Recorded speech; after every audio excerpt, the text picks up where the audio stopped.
So let's go ahead and get started with the personal injury attorney presentation. I'm going to go through the steps of it, what's involved with it, how it works, and why it works. And this is, I found it to be the absolute single most lucrative marketing that a chiropractor can do.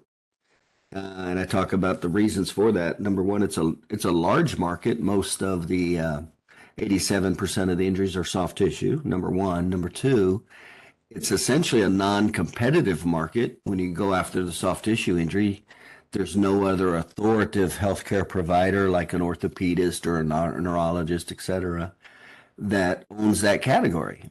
Now, they definitely own the disc category, the nerve category, the mild concussion category, the fracture category. So to try to break into those would be very not very wise, number one. But the soft tissue injury, it's the largest. There's no competition. Now, chiropractors don't own it either, but there's a big difference going up between no competition versus trying to be down a neurosurgeon or an orthopedic surgeon. That's a very different animal. And then the third reason, it's a forced market. They have to send the patient somewhere. So these are really good reasons why it's big. And then it's one of the highest, if not the highest, case averages. And of course, that depends on what state you're in. But it's one of the highest case averages. Sometimes typical case could easily range $3,000 for a typical case. Again, it just depends what state you're on. So it can easily be 2 or 3 times more than a typical chiropractic patient. So there's good case averages. If you're in a non-no-fault state, you get paid really quickly. There's not a lot of non-no-fault states. Otherwise, you have to wait about 1.5 years to get paid. But that's short term because it all comes within 1.5 years. It all comes back around anyway and equalizes out as you get more new patients. So there's a lot of good reasons. Now, the bad news is, I'd say the number one bad news is the mass of attorneys don't use chiropractors. So 75% of the personal injury attorneys don't even use chiropractors.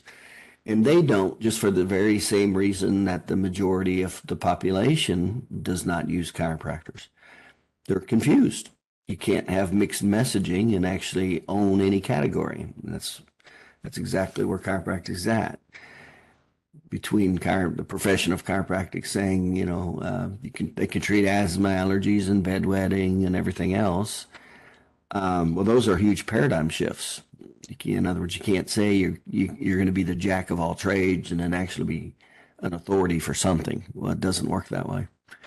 So it's created a lot of confusion. And so that's why the attorneys don't use them also. And unfortunately, another reason is just really bad documentation by the doctors. If they have experience, most attorneys have really bad experiences with chiropractors and documentation. It's not even standard documentation, it's below average documentation. So when you look at, they don't know what you do, they don't know the value you can bring to the table, you've got bad documentation.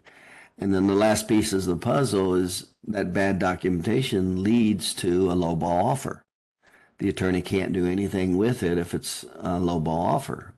So that becomes a huge problem. And so that's commonly what's happening out there is these attorneys are getting really bad documentation from chiropractors, and the chiropractors' bills are too large for what their documentation can get with injury awards. It becomes very disproportionate. And so no attorney wants to deal with that. They don't want to keep asking for, you to cut your bill.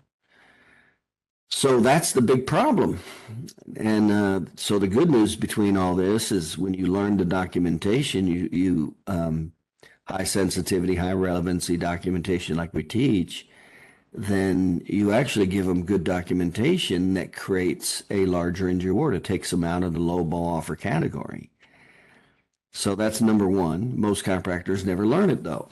They think what they've learned in school is enough, and that's why they're getting low ball offers, is because that's not what it's about. And then, so if you can straighten that up, that really helps, because the injury award should be at least 3 to 1 relative to the medical. So if the medicals cost $2,000, the injury award from that documentation should at least bring in 6,000, or in other words, you get the idea. The medical should be greater than 3 to 1, and that's not what's happening with bad documentation.